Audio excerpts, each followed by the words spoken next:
এখানে কি লিখছি আমি দেখো তো, 2x - 1 = 0 লিখছি, তাই লিখছি না? মাঝখানে কি ইকুয়াল আছে, কিন্তু এটা সমাধানের অঙ্ক। 1 নম্বরে লিখছি সমীকরণটির ঘাত কত, সমীকরণটির ঘাত কত। 2 নম্বরে লিখছি সমীকরণটির প্রক্রিয়া চিহ্ন কত, কি প্রক্রিয়া চিহ্ন কি। আর গ নম্বরে লিখছি যে সমীকরণটির মূল কত, সমীকরণটির মূল কত। এটা উঠানো হয়েছে তো। দেখো এখানে বুঝার বিষয়,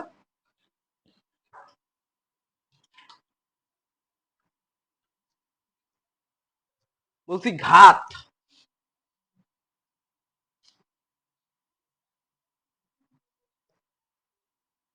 ঘাত তাই বলছে না। ঘাত অর্থ মনে রাখবে পাওয়ার।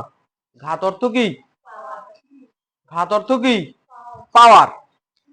তো বলছে 2x - 1 = 0।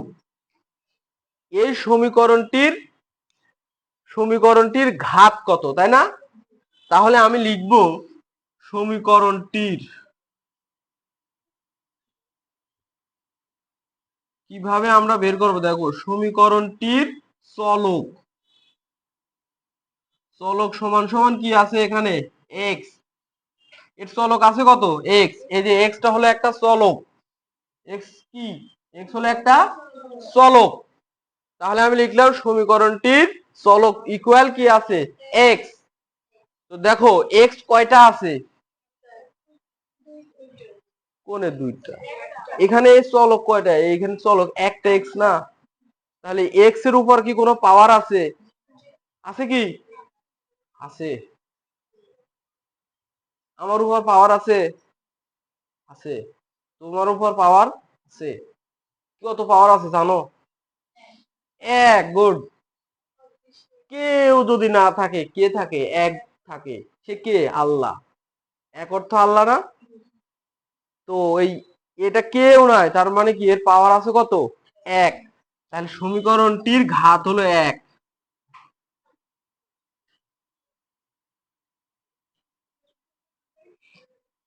বুঝছো এবার কাহিনী,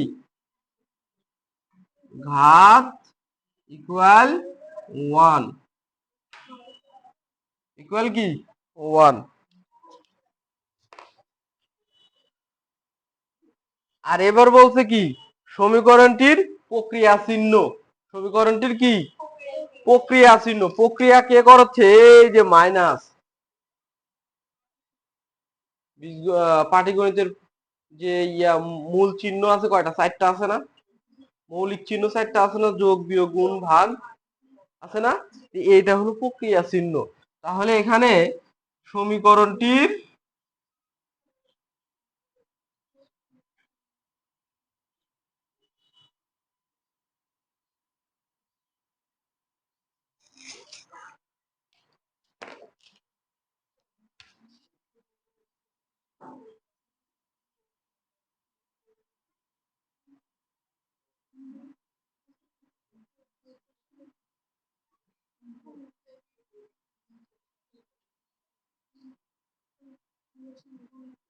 প্রক্রিয়া চিহ্ন কি মাইনাস, প্রক্রিয়া চিহ্ন কি মাইনাস, প্রক্রিয়া চিহ্ন কি মাইনাস দিয়ে উপরে কি দিবে তোমরা, কমা দিয়ে দিও, ঠিক আছে। তাহলে প্রক্রিয়া চিহ্ন কি হলো মাইনাস। আর কি বলছে সমীকরণটির মূল কত, তাই বলছে না। সমীকরণটির মূল দেখো 2x - 1 = কত 0, তাই আছে না। আচ্ছা, একটা জিনিস খেয়াল করো, এই যে সমীকরণটা আছে, এই সমীকরণের ওয়ান কি, ওয়ানের সাথে কেউ নাই, তাই না। এটাকে আমি ও পাশে কি আছে, জিরো আছে, তাহলে ওয়ানটাকে ওই পাশে নিয়ে যাব, এটাকে বলা হয় পক্ষান্তর। কি বলা হয়, এটাকে কি বলা হয়, এক পাশ থেকে অন্য পাশে নিয়ে যাওয়াকে বলা হয় কি পক্ষান্তর। তাহলে আমি যদি পক্ষান্তর করি, তাহলে দেখো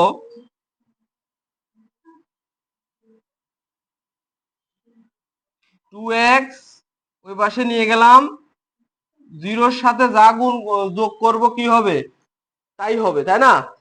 এখন দেখো এখানে ছিল মাইনাস, এ পাশে হয়ে গেছে কি প্লাস, হয়েছে না ওয়ান।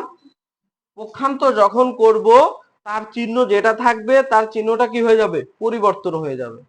প্লাস থাকলে মাইনাস, মাইনাস থাকলে প্লাস হবে। এবার দেখো দুইটা নিয়মে করতে পারি। একটা নিয়ম হলো আমি উভয় পাশে 2 দ্বারা ভাগ করলাম, উভয় পাশে 2 দ্বারা ভাগ করলাম। তাহলে দেখো এখানে 2 আর 2 কেটে গেল, কেটে গেল না? তাহলে কি থাকলো, এক্স থাকলো, আর এপাশে কি থাকলো, এটা থাকছে না? তাহলে এইভাবে একটা প্রক্রিয়া করতে পারি, অথবা কি এইভাবে এই পাশে 2 কি অবস্থায় আছে, গুণ অবস্থায় আছে, অপর পাশে পক্ষান্তর করলে এটা কি হয়ে যাবে, ভাগ হবে।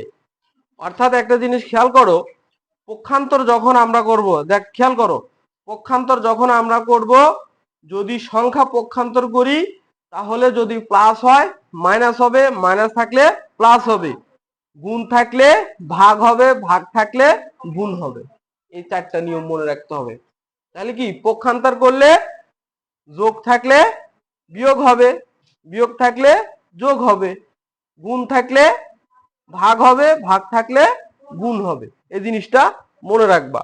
সেটা কেমন দেখো, আমি যদি এই প্রক্রিয়াতে না করে আমি যদি শুধুই পক্ষান্তর করি তাহলে কি থাকলো, এক্স থাকলো এই পাশে, পক্ষান্তর করলে দেখো গুণ অবস্থায় আছে, এই পাশে কি হয়ে গেল,